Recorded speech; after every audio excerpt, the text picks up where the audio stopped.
வாழ்க்கை துணையோட குணாதிசயம், அதாவது எப்படிப்பட்ட வாழ்க்கை துணை எனக்கு வருவாங்க சார், எப்படி இருப்பாங்க பார்ட்னர் அப்படின்னு நிறைய பேர் கேட்பாங்க ஜாதகம் பார்க்க. இதுக்கு நிறைய மெத்தட்ஸ் இருக்கு. மெயின் மெத்தடு 7ஆம் இடம் தான். 7ஆம் இடம் யாரோட வீடா வருதுன்னு பாருங்க. ஒரு உதாரணத்துக்கு நம்ம உதாரண ஜாதகத்தை வச்சு பார்ப்போம். எனக்கு தெரிஞ்ச கிளைண்டோட ஜாதகங்களை வச்சு நான் சொல்றேன். ஒரு கன்னி லக்ன ஜாதகம், சரிங்களா? கன்னி லக்னத்துக்கு 7ஆம் இடம் யாரு? குரு தானே. இந்த குரு பகவான் அங்கேயே ஆட்சியா இருக்கிறாருன்னு வச்சுக்கோங்க.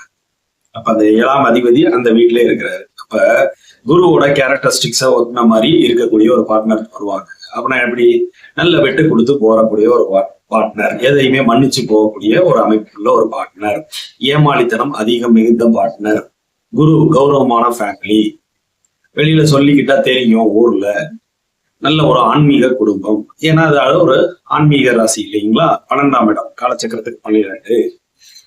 சோ இப்படி அந்த வாழ்க்கை துணை இருப்பாங்கிறத நம்மளால சொல்ல முடியும் 7ஆம் இடத்தை வச்சு. இன்னொரு ஜாதகம் பார்ப்போம். ஒரு ரிஷப லக்ன ஜாதகம், 7ல சனி. 7ஆம் இடம் யாரு?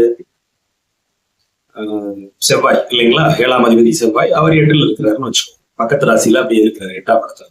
அப்ப அந்த தனுசோட குணத்தையும் இந்த விருச்சிகரோட குணத்தையும் பிளஸ் இந்த சனியோட குணத்தையும் ஒத்து போன ஒரு பார்ட்னர் இருப்பாங்க உங்களுக்கு. சனியோட குணாதிசயம் என்ன? எதுலையுமே ஒரு சந்தேக புத்தி இருக்கிறது, எல்லாத்துலயும் ஒரு thinking mind, over thinking mind. Plus செவ்வாயோட மூர்க்கத்தனம், சென்சிட்டிவான டைப். சனியோட கொஞ்சம் மங்கனமான ஒரு டார்க் ஸ்கின்னான கலர். செவ்வாயோட கோபம், சென்சிட்டிவ். இதெல்லாம் அந்த பார்ட்னருக்கு இருக்கு. இதெல்லாம் நடந்தவங்களோட ஜாதகத்தை வச்சுதான் நான் சொல்றேன், சரிங்களா? சோ 7ஆம் இடம் உங்களுடைய வாழ்க்கை துணையோட குணாதிசயங்களை பெரும்பாலும் பிரதிபலிக்கும். அந்த இடத்துல அமர்ந்த கிரகங்கள், அந்த அதிபதி எந்த வீட்டுல போய் உட்கார்றாரு, அந்த வீட்டோட குணாதிசயம் சேர்த்து பிரதிபலிக்கக்கூடிய தன்மை உடையது, சரிங்களா?